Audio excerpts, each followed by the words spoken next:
اس کے عوض میں، قسم کے عوض میں یہ قیمت نہیں لیں گے۔ وَلَوْ كَانَ ذَا قُرْبَىٰ، اگرچہ وہ ہمارا کوئی رشتہ دار ہی کیوں نہ ہو۔ وَلَا نَكْتُمُ شَهَادَةَ اللَّهِ، اور اللہ کی شہادت کو ہم چھپائیں گے نہیں۔ إِنَّا إِذًا لَّمِنَ الْآثِمِينَ، کیونکہ اگر ہم چھپائیں گے تو بے شک ہم بھی گنہگاروں میں سے ہو جائیں گے، اس وقت تو ہم گنہگاروں میں شامل ہو جائیں گے۔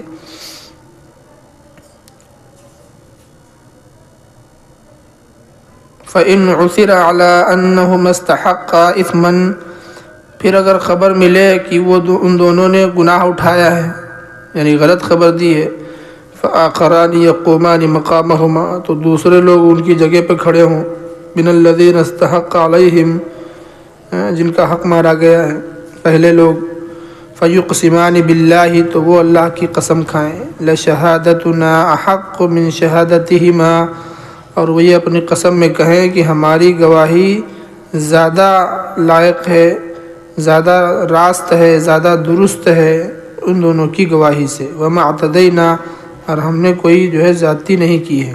إِنَّا إِذًا لَّمِنَ الظَّالِمِينَ، اگر ہم نے زیادتی کی ہو تو اس وقت تو ہم ظالموں میں شمار ہو جائیں گے۔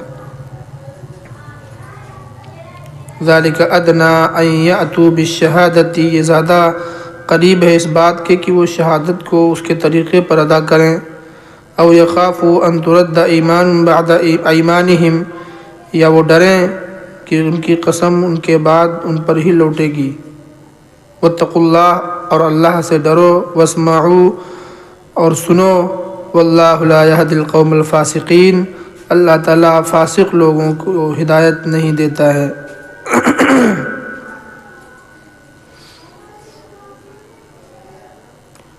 اصل میں حضور صلی اللہ علیہ وسلم کے زمانے میں ایک واقعہ پیش آیا تھا۔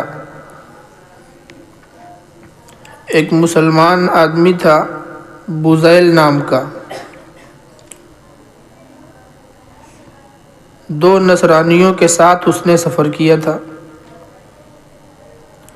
جن کے نام تمیم اور عدی تھے۔ یہ نصرانی تھے، عیسائی تھے۔ تین لوگوں نے مل کے جو ہے ایک سفر پہ یہ مل کے گئے۔ مسلمان آدمی کی طبیعت بگڑ گئی، مسلمان آدمی بیمار ہو گیا، تو اس نے جو ہے سوچا کہ اب تو ہماری زندگی بس آخری ہے، وقت قریب ہے۔ تو جو اس کے پاس سامان تھا اس کی اس نے لسٹ بنائی، ایک پرچی لکھی اور اپنے سامان میں رکھ دیا، اور یہ جو دو نصرانی تھے ان کو وصیت کی کہ یہ میرا مال جو ہے میرے ورثہ کو پہنچا دینا۔ چنانچہ اس کا وہیں سفر میں انتقال ہو گیا۔ نصرانیوں نے جب مال واپس کیا تو اس میں سے ایک چاندی کا پیالہ تھا، وہ نکال لیا۔ اب جب ورثہ نے وہ سامان کی پرچی ملائی اور سامان ملایا، دیکھا تو ان لوگوں سے پوچھا کہ بزیل نے کوئی جو ہے سامان بیچا تو نہیں تھا؟ تو اس نے کہا کہ کوئی سامان بیچا بھی نہیں تھا۔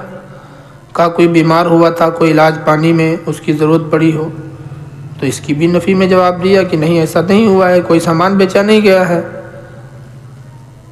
تب جو ہے انہوں نے غور کیا تو اس کا مطلب یہ ہے کہ یہی دونوں جو ہے وہ چاندی کا جو پیالہ اس میں لکھا ہوا ہے اس کے چور یہی ہیں۔ انہوں نے چھپا لیا ہے معاملے کو۔ یہ معاملہ حضور صلی اللہ علیہ وسلم کے پاس لے کے گئے۔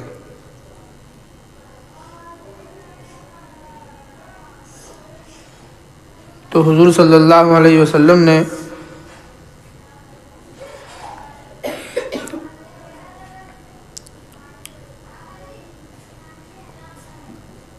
ورثہ سے کہا کہ بھائی اپنے گواہ لائیے، آپ کا دعویٰ یہ ہے کہ انہوں نے لیا ہے۔ تو جو مدعی ہوتا ہے وہ دعویٰ پیش کرتا ہے، جو منکر ہوتا ہے اس سے قسم لی جاتی ہے۔ تو دعوے میں جو ہے مدعی کو چاہیے کہ دلیل پیش کرے، تو مدعی کے پاس دلیل تو کوئی تھی نہیں، وہی پرچی تھی جس میں جو ہے اس نے لکھا تھا۔ کوئی آدمی دلیل کی بنیاد پر یا کوئی گواہ ان کے پاس تو تھا نہیں۔ تو مدعا علیہ سے یعنی ان لوگوں سے قسم لی گئی، ان لوگوں نے قسم کھا لیا۔ پھر اس کے چلتے ہوتے کرتے کچھ وقفہ گزر گیا، معلوم یہ ہوا کہ انہی میں سے ایک نصرانی نے یعنی عیسائی نے وہ پیالہ کسی سونار کے ہاں فروخت کیا۔ تب جو ہے راز کھلا کہ معاملہ جو ہے اس کے برعکس ہے۔ تو پھر جو ہے مقدمہ دائر ہوا اور پھر ان کو بلایا گیا۔ اب اس مرتبہ جو ہے مدعی جو ہے دوسرے ہو گئے اور مدعا علیہ دوسرے ہو گئے، تو ان سے جو ہے قسم لی گئی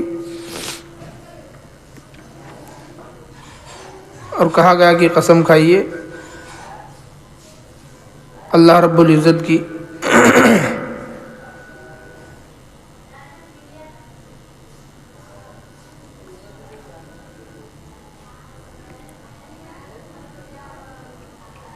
بہرحال معاملہ اس طریقے سے حل ہوا۔ تو اسی کا یہاں ذکر اس پوری تفصیل کے ساتھ کیا گیا ہے۔ تو معلوم یہ ہوا کہ البینۃ علی المدعی، یہ ضابطہ نکلا کہ البینۃ علی المدعی والیمین علی من انکر۔ مدعی کے ذمہ ہوتا ہے کہ وہ دلیل پیش کرے، اور منکر جو ہوتا ہے انکار کرنے والا، اس کے ذمہ یہ ہوتا ہے کہ وہ قسم کھائے۔ اگر مدعی نے بینہ پیش کر دیا، دلیل پیش کر دی، تو فیصلہ اس کے حق میں ہو جائے گا، اور اگر مدعی بینہ پیش کرنے سے عاجز رہا تو منکر سے قسم لی جائے گی۔ منکر یعنی انکار کرنے والا اگر قسم کھا جائے تو فیصلہ اس کے حق میں کر دیا جائے گا، اور اگر قسم نہیں کھایا ہے اس نے تو پھر فیصلہ مدعی کے حق میں کر دیا جائے گا۔ لیکن کبھی کبھی ایسا ہوتا ہے کہ قسم کھانے کے بعد معاملہ کھل جاتا ہے، جیسا کہ اس واقعے میں آیا ہے۔ تو پھر جو ہے مدعی دوسرا بن جائے گا اور منکر دوسرا بن جائے گا، تو پھر جو منکر ہوگا اسی سے قسم لی جائے گی۔ مدعی کے ذمے جو ہے بینہ ہوگا، وہ بینہ نہیں پیش کر سکے گا تو پھر وہ قسم ان سے لی جائے گی۔ تو یہ پورا تفصیل سے جو ہے اس کو بیان کیا گیا ہے کہ گواہ بنا لینا چاہیے۔ اگر کوئی سفر میں حالت کسی کی خراب ہے، طبیعت خراب ہے، اپنے سامان کو جس کے سپرد کیا جا رہا ہے ان کو وصیت کر دے کہ ہمارے گھر والوں کو یہ سامان پہنچا دینا، اور سامان کی پرچی اس میں لکھ کے رکھ دیا تاکہ سارا سامان محفوظ رہے، ورنہ وہی دونوں جو ہے سارا غائب کر دیں گے آدھا پادھا، باقی جو ہے تو معلوم یہ چلا کہ اپنی پرچی سامان کی بنا کے سامان میں رکھ دینا چاہیے۔ اگر کہیں باہر گیا ہے، سفر میں گیا ہے، ساتھیوں پر اعتماد نہیں ہے، بھروسہ نہیں ہے، اور ہو تب بھی سہولت کے لیے تاکہ پوری بات آ جائے سامنے تو گھر والوں کا نقصان نہ ہو۔ اور دوسری چیز اس میں قابل توجہ یہ ہے کہ گواہی دینی چاہیے تو وہ اللہ کے لیے گواہی دینی چاہیے، یعنی اللہ کی مرضی کے لیے گواہی دینی چاہیے، اللہ کی ناراضگی کا خیال ہونا چاہیے، اور یہ بات سوچنی چاہیے کہ اللہ تبارک و تعالی ہم کو دیکھ رہا ہے۔ اگر ہم نے گواہی کو چھپایا تو کل قیامت کے دن اللہ رب العزت کے ہاں ہم کو جواب دینا پڑے گا۔ اگر صحیح معاملہ تم کو معلوم ہے اور تمہارے سامنے حادثہ یا واقعہ پیش آیا ہے اور تم سے گواہی طلب کی جا رہی ہے تو تم کو چاہیے کہ ٹھیک گواہی دو، اس گواہی کو چھپاؤ نہیں، اس لیے کہ تمہارا گواہی نہ دینا یہ کسی کے حقوق میں کوتاہی کا ذریعہ بنے گا، کسی کا حق مارا جائے گا، کسی کو پریشان کیا جائے گا۔ اس لیے اگر آپ نے کسی کو کسی طریقے پر معاملے میں دیکھا ہے تو آپ کو جو ہے صحیح ٹھیک گواہی دینی چاہیے۔ اب بھلے ہی آپ کی گواہی سے آپ کے رشتہ داروں کو نقصان پہنچ رہا ہو، آپ کے قریبی لوگ ہوں ان کو نقصان پہنچ رہا ہو، تو اس کی پرواہ کیے بغیر اللہ کو حاضر ناظر جان کر کے گواہی دینی چاہیے۔ یوم یجمع اللہ الرسل فیقول ماذا اجبتم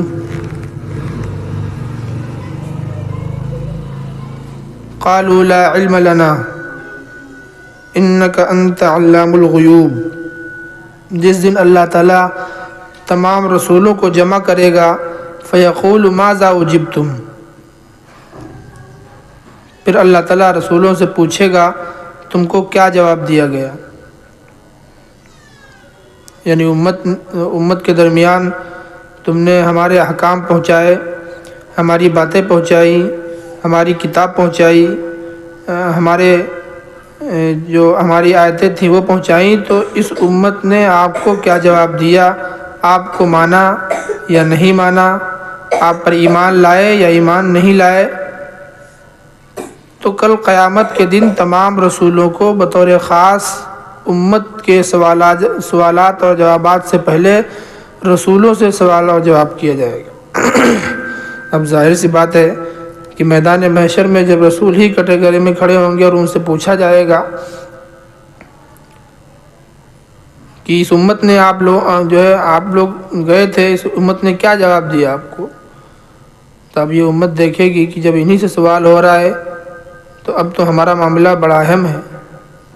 تو انبیاء فرمائیں گے قالوا لا علم لنا، ہم کو جانکاری نہیں ہے۔ مطلب یہ ہے کہ حقیقی علم کس کے سینے میں ہے، کس کے دل میں چھپا ہوا ہے، یہ ہم نہیں جان سکتے۔ وہ تو آپ غیب کے جاننے والے ہیں۔ ظاہری طور پر جو مسلمان تھے ان کو ہم جانتے ہیں، جنہوں نے اسلام قبول کر لیا، ایمان لے آئے، ایک اللہ پر ایمان لے آئے، مرنے کے بعد کی زندگی پر ایمان لے آئے، موت کے بعد قبر کے حال حوال پر ایمان لے آئے، جنت اور جہنم پر ایمان لے آئے۔ زبان سے انہوں نے کہا تو زبان سے ہم نے سنا، اور بظاہر جو اپنے عمل سے ظاہر کیا وہی ہم جانتے ہیں، لیکن کسی کے دل کا حال ہم نہیں جانتے، کس کے دل میں کیا ہے، کون دل سے ایمان لایا تھا اور کون زبان سے ایمان لایا تھا، یہ تو اللہ رب العزت جانے، اللہ کا کام ہے۔ اے اللہ تعالیٰ، یہ تو آپ ہی جاننے والے ہیں، آپ غیب کی باتوں کو جانتے اور سمجھتے ہیں۔ تو اللہ تعالیٰ فرماتے ہیں یوم یجمع اللہ الرسل فیقول ماذا اجبتم، جس دن اللہ تعالیٰ رسولوں کو جمع کرے گا پھر پوچھے گا ماذا اجبتم، تم کو کیا جواب ملا؟ یعنی امت نے تمہاری دعوت کو قبول کیا یا دعوت کا انکار کیا، دل سے قبول کیا یا انکار کیا؟ تو انبیاء فرمائیں گے ہمیں جانکاری نہیں ہے، انک انت علام الغیوب، آپ ہیں کہ غیب کی باتوں کو جانتے ہیں، کون دل سے ایمان لایا تھا یہ تو ہم نہیں جان سکتے۔ ظاہری ایمان تو ہم جانتے ہیں لیکن حقیقی ایمان ہم نہیں جانتے ہیں۔